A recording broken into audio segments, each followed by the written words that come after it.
and then we're going to come back to this. Okay, bye!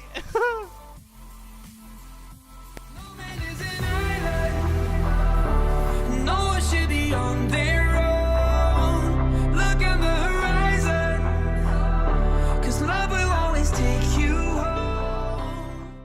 Oh my word. Okay, guys, tonight we're talking about self-esteem. Okay? Self-esteem is something that is so incredibly important. Last night we had a viewer on stream and she was talking about how she didn't feel like she wanted to join us for a 30-day challenge because she felt that her self-esteem was too low to be able to participate, etc., etc., etc. So tonight we're going to be answering the question, what even is self-esteem? Can you even change it? What does it do? Is it a set in stone thing? Is it something that can change? Like, what even is it? So that being said, let's get started. I thought a good way to start a presentation on self-esteem is to define what it is, right? Get a definition. Literally, if you're going to type out there and Google, go to Google, type in self-esteem, this is what you're going to see. Self-esteem. It's a noun, believe it or not, people, okay? It says confidence in one's own worth or abilities, self-respect. Confidence in one's own worth or abilities / self-respect. Is this what comes to your mind when you think of self-esteem?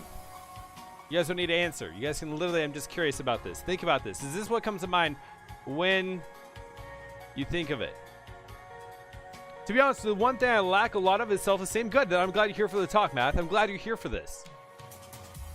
Confidence in your own worth or abilities. I was bullied the whole time from kindergarten to 12th grade. Okay. We're actually going to be talking about that type of stuff and how that can influence it. I'm super thankful to have you here, Math. Okay, another definition that I looked up. An individual's overall subjective emotional evaluation of his or her own worth.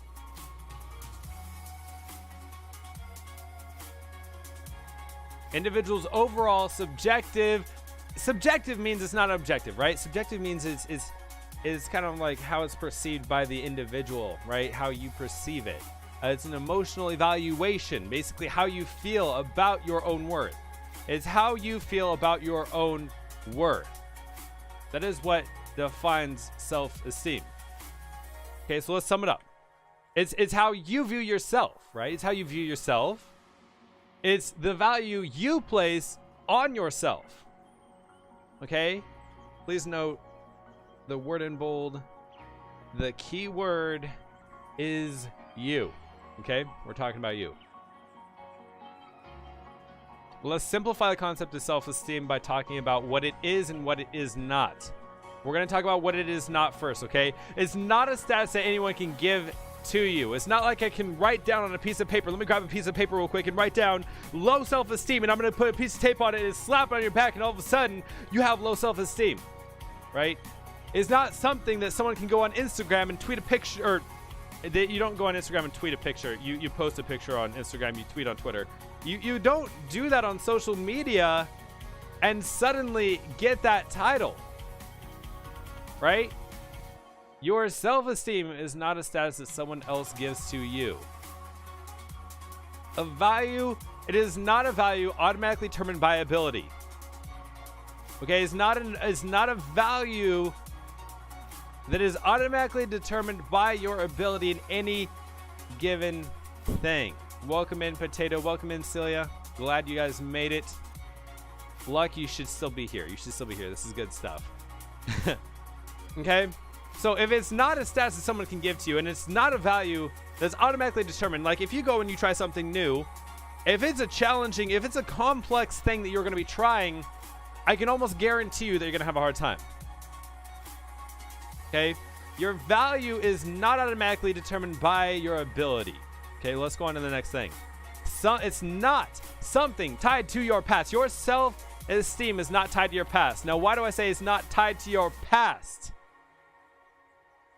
Because your life is a story. If you guys were here for either of our talks that we had the day before or the day before that, go back and watch the VODs. They're super good. It is not something that's tied to your past. Literally, your past can influence your self-esteem. Okay, your past can have a massive influence on your self-esteem. Your self-esteem is not tied to your past. Please hear this. What happened to you in the past does not determine what it is right now. Okay? It is not something that can be defined for you by another person. Okay? This is crazy. This is crazy. Literally what we've learned. Self-esteem is this kind of abstract idea that can be influenced by other people, but not determined by other people. That can have impacts from the before, but doesn't necessarily mean it's tied down to what it is now. Okay? So, if these are the things that self-esteem is not, what is it? It's a status only one person has control over. Okay? Yes, I know you're going to guess who exactly I'm talking about. Literally, it's you. You have the control over your self-esteem. Not the person that gives you the quote-unquote status, because they can't give you the status of what it is. Okay? One person has control of it. That's you. It is a changeable, adaptable, and flexible. This is what self-esteem is. It is changeable. It changes. Think about your self-esteem depending on what task you go out there and to do. Let's think about 5 years ago. 5 years ago, up and down. So yes, people are here. It's just when we do these talks, they tend to not respond quite as much. A lot of this is educational, and so some of it just it has to do with listening. Once we finish this, we'll be doing some gaming and a lot more viewer interaction. I promise. I promise. Okay, so it's changeable. It adapts to the situations. It's flexible. What I give you guys, I'm gonna give you guys an example. Okay, I literally came up with this example today. Okay, so I hope this makes sense to you. I hope this makes sense. As I was writing down all this stuff, making this content, I came up with this a little bit. Okay, imagine a rubber band as the perfect example. The perfect illustration for what self-esteem should be like. Okay, healthy self-esteem is like a rubber band. Okay, you take your rubber band. Okay, you put tension on it. This is a example of a healthy self-esteem. What I give this to, sometimes you have up and downs. Okay, it goes up and down depending on whatever happens, right? Let's say you have a down life. Let's say you went and tried something new and you sucked at it. You failed miserably. You went to the gym for the first time in your entire life. You had no clue what to do with the weights. And oh my God, everyone else is doing 500 times more than you, right? Okay, goes down. But you feel that tension? You feel the tension on the rubber band? Well, obviously you guys don't, because you're on the other side of the world potentially. Okay, there's tension to go back to the normal. There's tension when things bad happen, that tension to go back. It's flexible, right? Sometimes, how about, let's say the opposite happens. Let's say you just won the trip of your lifetime, okay? You just got a trip of a lifetime to the most crazy thing that you could ever imagine. Oh my God, it's a high in life. There's still tension to go back to the way to what's moderate, right? You don't need to live on the high. It's all about living in that moderate space. Moderation in everything. That's what it is. Okay? So it's changeable, adaptable, and flexible. The last thing I would say what it is, something that is influenced every moment of every day with every task you do. This is what self-esteem is. When I say it's changeable, adaptable, and flexible, I mean literally every moment of your life, every task that you do influences your self-esteem. Okay, you go out into IRL, you go and do whatever it is you guys do out there. Man, you can have some really crappy days at work, right? You can have some really crappy days meeting customers, working with customers, doing whatever it is that you have to do from day to day to survive, right? Every task that you do influences your self-esteem.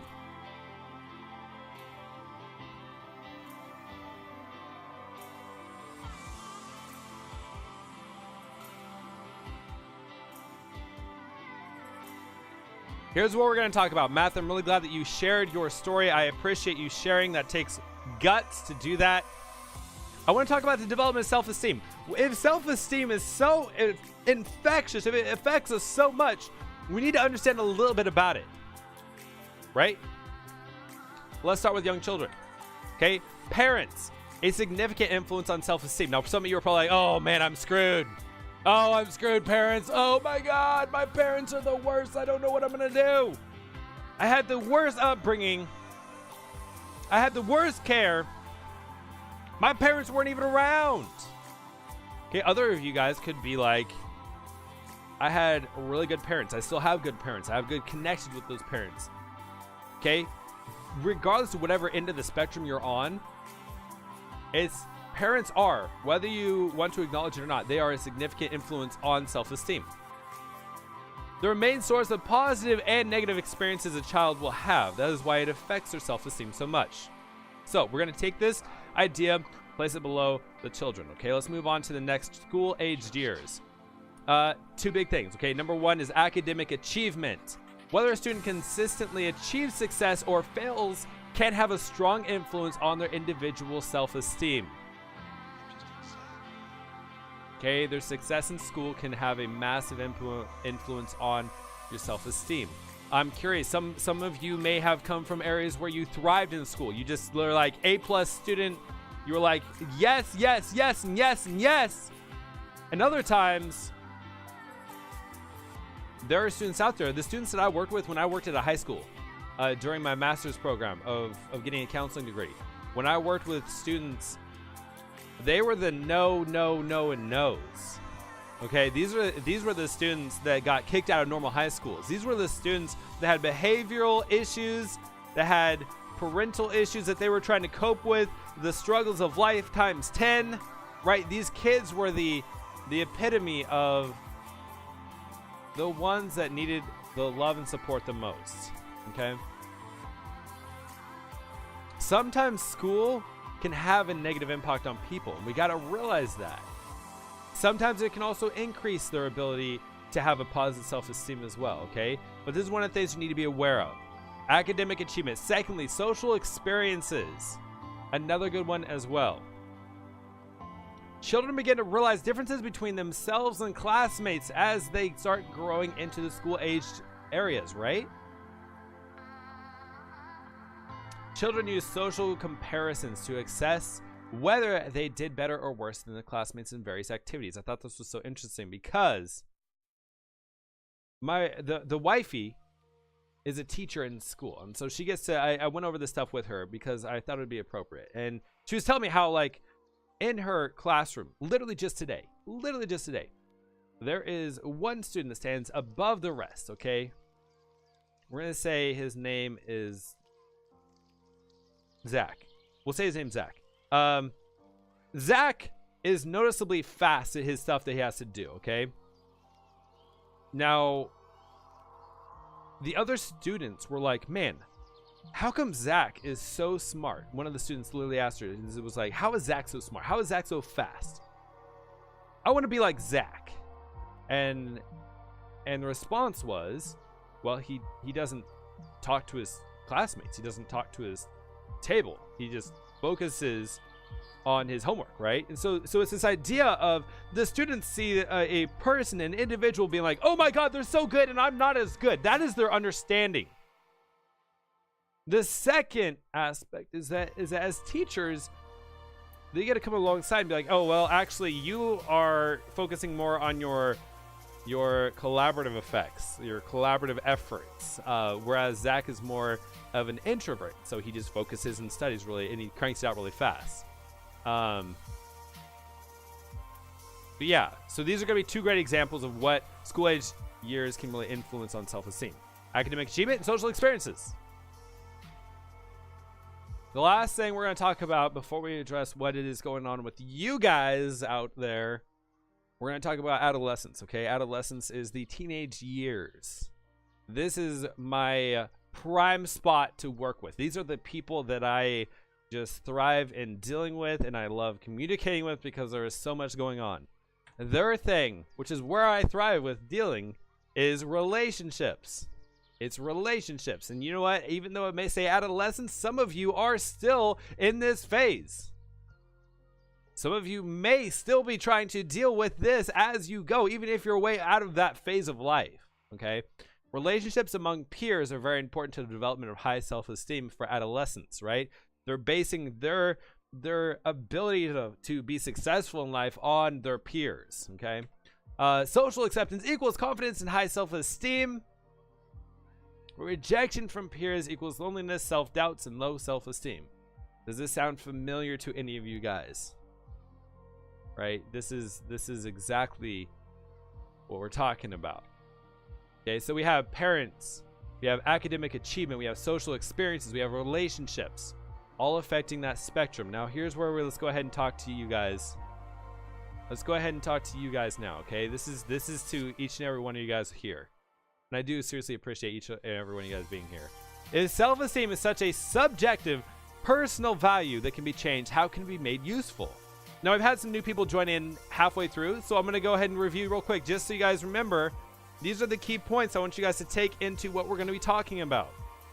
Self-esteem values are not placed on you, okay? They're not placed on you. Somebody cannot come up and be like, you get low self-esteem and you get high self-esteem, right? Somebody cannot come and do that. They do not have the ability to do that. They don't have the power to do that. Self-esteem gives insight to your mental health. Another very key aspect. Why does it give insight to your mental health? Because a lot of times your self-esteem will say exactly what it is that you're thinking about when it comes to yourself.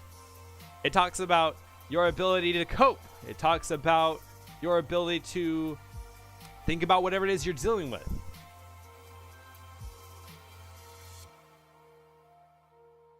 Self-esteem shows what you believe to be true about yourself. This is exactly what we're talking about.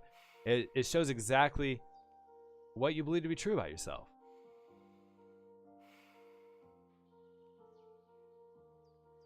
Okay, ask yourself this, guys. This is what I want every single one of you guys to ask yourself. Okay, let's go through some of these questions. Core, hello. Welcome. It's good to see you. He can't hear, but that's awesome they stopped by. Although instead of elastic band, I see self-esteem is more of a Play-Doh. Yes, it doesn't snap back. I agree with that. I'm saying the ideal aspect, the ideal way of handling self-esteem is to be able to have that resilience, that resistance to the highs and the lows a little bit, right? You can experience it, but you don't stay there. You go back to moderation. X, welcome in. Good to see you, man. Okay, so ask yourself this, guys. Let's go through some questions. This is what I want to ask you guys. What has defined your self-esteem in the past? Think about your past, what it is that has influenced you. Math has been so kind in sharing some of his story with us tonight. That's amazing, Math. Thank you so much. I want other people to think about this as well. What has defined your self-esteem in the past? What have you given the power to be able to influence your self-esteem? Being that it's not something that people can just bestow upon you, what have you given power to? What have you allowed to influence your self-esteem?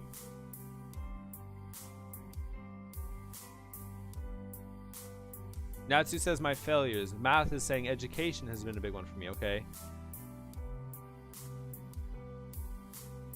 Let's go to the next. What messages do you currently tell yourself to define your self-esteem?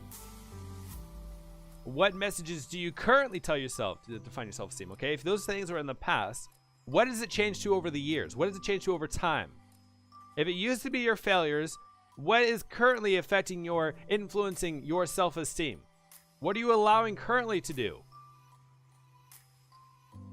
As someone with high self-esteem, I would say finding the strength and mind frame to overcome my hardships is what built my self-esteem to this point. Okay, good. We're going to get there. Luck, you're jumping ahead of me. I love it. I love it. You know where we're going.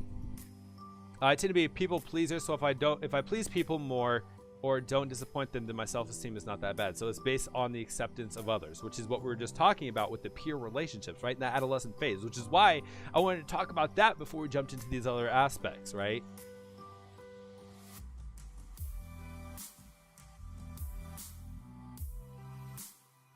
Right? So what messages do you currently tell yourself to define your self-esteem now?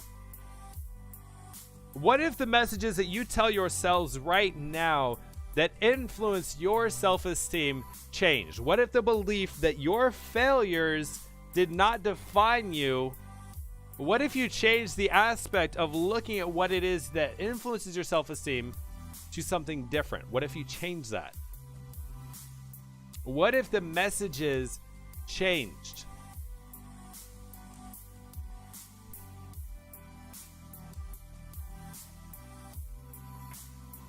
Okay, what if failure doesn't equal one's value? What if your value was not measured on failure? I put this in here because I know that a lot of people use failure as their measure.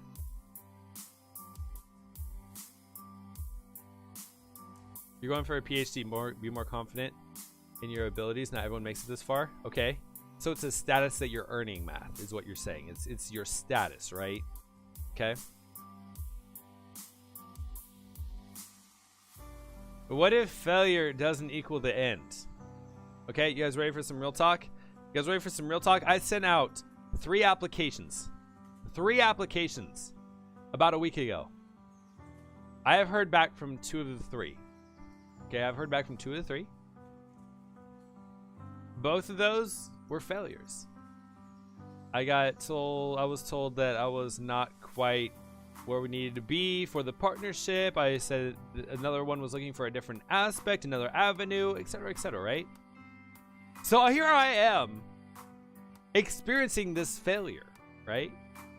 Experiencing these negative feedbacks to what it is that I do, that I invest myself so drastically in.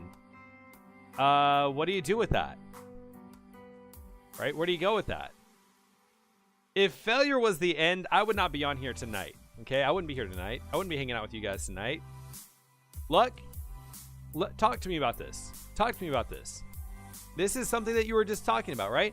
You don't let failure keep you down. What if failure does not equal the end? How do you get to the point of being like, you know what, maybe this isn't the end? I'm not afraid of